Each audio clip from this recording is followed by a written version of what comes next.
ನಮಸ್ಕಾರ. ನಮ್ಮ ದೇಹದ ಪ್ರತಿ ಜೀವಕೋಶದಲ್ಲೂ ಸದಾ ಒಂದು ಶಕ್ತಿಯ ಹಣಾಹಣಿ ನಡೀತಾನೇ ಇರುತ್ತೆ ಗೊತ್ತಾ? ಇವತ್ತು ನಾವು ಆ ಹಣಾಹಣಿಯ ಎರಡು ಮುಖ್ಯ ಸ್ಪರ್ಧಿಗಳ ಬಗ್ಗೆ ತಿಳ್ಕೊಳ್ತೀವಿ. ಅದೇ ವಾಯುವಿಕ ಮತ್ತೆ ಅವಾಯುವಿಕ ಉಸಿರಾಟ. ನಾವು ಓಡಾಡೋಕೆ, ಯೋಚನೆ ಮಾಡೋಕೆ, ಕೊನೆಗೆ ಸುಮ್ನೆ ಉಸಿರಾಡೋಕ್ಕೂ ಕೂಡ ಶಕ್ತಿ ಬೇಕೇ ಬೇಕು ಅಲ್ವಾ? ಹಾಗಾದ್ರೆ ಈ ಶಕ್ತಿ ನಮ್ಮ ದೇಹಕ್ಕೆ ಎಲ್ಲಿಂದ ಸಿಗುತ್ತೆ? ಇದರ ಮೂಲ ಏನು? ಆ ಉತ್ತರ ಇರೋದೇ ಜೀವಕೋಶೀಯ ಉಸಿರಾಟದಲ್ಲಿ. ನೋಡಿ, ನಮ್ಮ ಇವತ್ತಿನ ಚರ್ಚೆಗೆ ಆಧಾರವೇ ಈ ಹೋಲಿಕೆ ಪಟ್ಟಿ. ಇದ್ರಲ್ಲಿ ವಾಯುವಿಕ ಮತ್ತು ಅವಾಯುವಿಕ ಉಸಿರಾಟದ ನಡುವೆ ಇರೋ ವ್ಯತ್ಯಾಸಗಳನ್ನ ತುಂಬಾನೇ ಸ್ಪಷ್ಟವಾಗಿ ಕೊಟ್ಟಿದ್ದಾರೆ.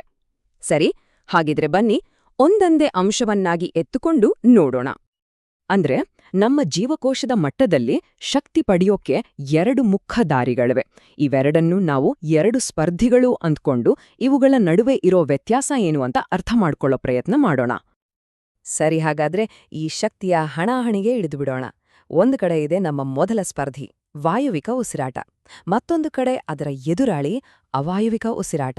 ನೋಡೋಣ ಇವೆರಡರ ನಡುವಿನ ಫೈಟ್ ಹೇಗಿರುತ್ತೆ ಅಂತ. ಈ ಎರಡು ಸ್ಪರ್ಧಿಗಳನ್ನ ಬೇರೆ ಮಾಡೋ ಒಂದೇ ಒಂದು ಮುಖ್ಯ ವಿಷಯ ಅಂದ್ರೆ ಆಮ್ಲಜನಕ. ಹೌದು, ವಾಯುವಿಕ ಉಸಿರಾಟಕ್ಕೆ ಆಮ್ಲಜನಕನೇ ಪ್ರಾಣ. ಆದ್ರೆ ಅವಾಯುವಿಕ ಉಸಿರಾಟ ಇದೆಯಲ್ಲ, ಅದು ಆಮ್ಲಜನಕ ಇಲ್ಲದೇನೆ ಶಕ್ತಿ ಉತ್ಪಾದನೆ ಮಾಡಬಲ್ಲದು. ನಿಜ ಹೇಳ್ಬೇಕಂದ್ರೆ ಇದೇ ಇವೆರಡರ ನಡುವೆ ಇರೋ ಅತಿ ದೊಡ್ಡ ವ್ಯತ್ಯಾಸ. ಹಾಗಾದ್ರೆ ಈ ಆಮ್ಲಜನಕದ ಅವಶ್ಯಕತೆ ಇದೆಯಲ್ಲ, ಅದು ಈ ಇಡೀ ಪ್ರಕ್ರಿಯೆಗಳನ್ನ ಹೇಗೆ ತಾನೇ ಬದಲಾಯಿಸುತ್ತೆ? ಬನ್ನಿ ನಮ್ಮ ಹೋಲಿಕೆಯ ಮೊದಲ ರೌಂಡ್ನಲ್ಲಿ ಇದನ್ನೇ ನೋಡೋಣ.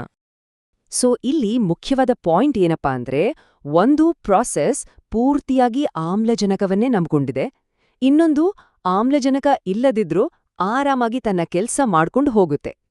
ಇದೇ ವಿಷಯ ಅವುಗಳ ಗುಣಸ್ವಭಾವವನ್ನೇ ನಿರ್ಧಾರ ಮಾಡುತ್ತೆ. ಇಷ್ಟೇ ಅಲ್ಲ, ಈ ಆಮ್ಲಜನಕದ ವ್ಯತ್ಯಾಸ ಇದೆಯಲ್ಲ, ಅದು ಈ ಪ್ರಕ್ರಿಯೆಗಳು ಜೀವಕೋಶದೊಳಗೆ ಎಲ್ಲಿ ನಡಿಬೇಕು ಅನ್ನೋದನ್ನು ಡಿಸೈಡ್ ಮಾಡುತ್ತೆ. ಉದಾಹರಣೆಗೆ, ವಾಯುವಿಕ ಉಸಿರಾಟ ನಡೆಯೋದು ಜೀವಕೋಶದ ಪವರ್ ಹೌಸ್ ಅಂತಾನೆ ಫೇಮಸ್ ಆಗಿರೋ ಮೈಟೋಕಾಂಡ್ರಿಯಾದಲ್ಲಿ. ಆದ್ರೆ ಅವಾಯುವಿಕ ಉಸಿರಾಟ ನಡೆಯೋದು ಜೀವಕೋಶದ ಫ್ಯಾಕ್ಟರಿ ಫ್ಲೋರ್ ಅಂತಾರಲ್ಲ, ಆ ಸೈಟೋಪ್ಲಾಸಂನಲ್ಲಿ. ಸರಿ, ಈಗ ಅಸಲಿ ವಿಷಯಕ್ಕೆ ಬರೋಣ.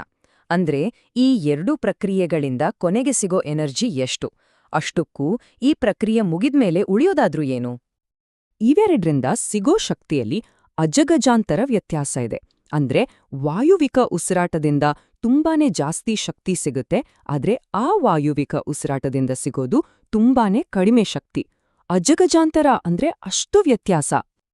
ಈ ಬಾರ್ ಚಾರ್ಟ್ ನೋಡಿದ್ರೆ ಸಾಕು, ಆ ವ್ಯತ್ಯಾಸ ಎಷ್ಟು ದೊಡ್ಡದು ಅಂತ ಕ್ಲಿಯರ್ ಗೊತ್ತಾಗುತ್ತೆ. ನೋಡಿ, ವಾಯುವಿಕ ಉಸಿರಾಟದ ಬಾರ್ ಎಷ್ಟು ಎತ್ತರದಲ್ಲಿದೆ, ಅದರ ಮುಂದೆ ಅವಾಯುವಿಕ ಉಸಿರಾಟದಿಂದ ಸಿಗೋ ಶಕ್ತಿ ಏನೂ ಅಲ್ಲ, ತೀರಾ ಕಡಿಮೆ. ಸರಿ, ಶಕ್ತಿಯ ಕಥೆ ಆಯ್ತು. ಈಗ ಈ ಪ್ರಕ್ರಿಯೆಗಳ ಬೈ ಪ್ರಾಡಕ್ಟ್ಸ್ ಅಥವಾ ಉಪ ಉತ್ಪನ್ನಗಳ ಬಗ್ಗೆ ಮಾತಾಡೋಣ. ವಾಯುವಿಕ ಉಸಿರಾಟದಿಂದ ಹೊರಬರೋದು ಇಂಗಾಲದ ಡೈಆಕ್ಸೈಡ್ ಮತ್ತೆ ನೀರು, ಸಿಂಪಲ್.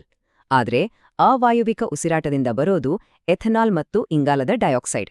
ಇಲ್ಲಿ ಎಥೆನಾಲ್ ಅನ್ನೋದು ಒಂದು ಸಂಕೀರ್ಣ ಅಣು, ಅಂದ್ರೆ ಗ್ಲೂಕೋಸ್ ಪೂರ್ತಿಯಾಗಿ ವಿಭಜನೆ ಆಗಿಲ್ಲ ಅಂತ ಅರ್ಥ. ಹಾಗಾದ್ರೆ ಯಾವ ತರದ ಜೀವಿಗಳು ಯಾವ ವಿಧಾನವನ್ನ ಬಳಸ್ತವೆ? ಯಾಕೆ ಹೀಗೆ? ಈ ಆಯ್ಕೆ ಜೀವ ವಿಕಾಸದ ಬಗ್ಗೆ ಏನಾದ್ರೂ ಸುಳಿವು ಕೊಡುತ್ತಾ? ಬನ್ನಿ ಇದರ ಬಗ್ಗೆನೂ ಸ್ವಲ್ಪ ನೋಡೋಣ. ನೋಡಿ, ವಾಯುವಿಕ ಉಸಿರಾಟದಿಂದ ಸಿಗೋ ಅಷ್ಟೊಂದು ಶಕ್ತಿ ಇದೆಯಲ್ಲ, ಅದು ನಮ್ಮ ಥರದ, ಅಂದ್ರೆ ಮನುಷ್ಯರ ಥರದ ಸಂಕೀರ್ಣ ಜೀವಿಗಳಿಗೆ ತುಂಬಾನೇ ಅವಶ್ಯಕ. ಆದ್ರೆ ಅವಾಯುವಿಕ ಉಸಿರಾಟದಿಂದ ಸಿಗೋ ಕಡಿಮೆ ಶಕ್ತಿ ಈಸ್ಟ್ ಥರದ ಸರಳ ಜೀವಿಗಳಿಗೆ ಸಾಕಾಗತ್ತೆ, ಅವುಗಳ ಅಗತ್ಯವೇ ಅಷ್ಟು. ಅಂದ್ಹಾಗೆ ಈ ಅವಾಯುವಿಕ ಉಸಿರಾಟ ಅಂದ್ರೆ ಏನೋ ದೊಡ್ಡ ವಿಷಯ ಅನ್ಕೋಬೇಡಿ. ಈಸ್ಟ್ ಬಗ್ಗೆ ಎಲ್ರಿಗೂ ಗೊತ್ತೇ ಇರುತ್ತೆ. ಈ ಈಸ್ಟ್ ಅನ್ನೋದು ಒಂದು ಏಕಕೋಶೀಯ ಸೂಕ್ಷ್ಮಜೀವಿ. ಇದು ಬ್ರೆಡ್ ಮಾಡೋಕೆ, ಬಿಯರ್ ಮಾಡೋಕೆಲ್ಲ ಬೇಕು. ಆ ಪ್ರಕ್ರಿಯೆಗಳಲ್ಲಿ ಅದು ಬಳಸೋದೇ ಈ ಅವಾಯುವಿಕ ಉಸಿರಾಟವನ್ನ. ಈಗ ನೋಡಿ, ಈ ಟೇಬಲಲ್ಲಿ ನಾವು ಮಾತಾಡಿದ ಎಲ್ಲ ಪಾಯಿಂಟ್ಸ್ಗಳನ್ನ ಒಟ್ಟಿಗೆ ಕೊಟ್ಟಿದ್ದಾರೆ. ಆಮ್ಲಜನಕದ ಬಳಕೆ, ಹೊರಬರೋ ಬೈ ಪ್ರಾಡಕ್ಟ್ಸ್, ಜೀವಕೋಶದಲ್ಲಿರೋ ಜಾಗ, ಸಿಗೋ ಶಕ್ತಿ ಮತ್ತು ಯಾವ ಜೀವಿಗಳು ಇದನ್ನ ಬಳಸ್ತವೆ, ಹೀಗೆ ಎಲ್ಲವನ್ನೂ ಒಟ್ಟಿಗೆ ನೋಡಿದಾಗ ಇವೆರಡರ ನಡುವೆ ಎಷ್ಟು ವ್ಯತ್ಯಾಸ ಇದೆ ಅಂತ ಚೆನ್ನಾಗಿ ಅರ್ಥ ಆಗುತ್ತೆ. ಒಟ್ಟಾರೆಯಾಗಿ ಹೇಳೋದಾದ್ರೆ ಈ ಇಡೀ ಚರ್ಚೆಯಿಂದ ನಾವು ನೆನಪಿಟ್ಕೊಳ್ಬೇಕಾದ ಮುಖ್ಯ ಅಂಶಗಳು 3. 1. ಆಮ್ಲಜನಕನೇ ಇಲ್ಲಿ ಗೇಮ್ ಚೇಂಜರ್. 2. ವಾಯುವಿಕ ಅಂದರೆ ಸಂಕೀರ್ಣ ಜೀವಿಗಳಿಗೆ ಬೇಕಾದ ಜಾಸ್ತಿ ಶಕ್ತಿ. 3. ಅವಾಯುವಿಕ ಅಂದರೆ ಸರಳ ಜೀವಿಗಳಿಗೆ ಸಾಕಾಗುವಷ್ಟು ಕಡಿಮೆ ಶಕ್ತಿ. ಇಷ್ಟೇ. ಸರಿ, ಎಲ್ಲ ಮುಗ್ಸೋಕ್ಕಿಂತ ಮುಂಚೆ ಕೊನೆಯದಾಗಿ ಒಂದು ಪ್ರಶ್ನೆ. ಆ ವಾಯುವಿಕ ಉಸಿರಾಟ ಇಷ್ಟು ಕಡಿಮೆ ಶಕ್ತಿ ಕೊಡುತ್ತೆ ಅನ್ನೋದಾದ್ರೆ ಅದು ಇವತ್ತಿಗೂ ಈ ಜಗತ್ತಿನಲ್ಲಿ ಯಾಕೆ ಉಳಿದುಕೊಂಡಿದೆ? ಯಾಕೆ ಸಂಪೂರ್ಣವಾಗಿ ಮಾಯವಾಗಿಲ್ಲ?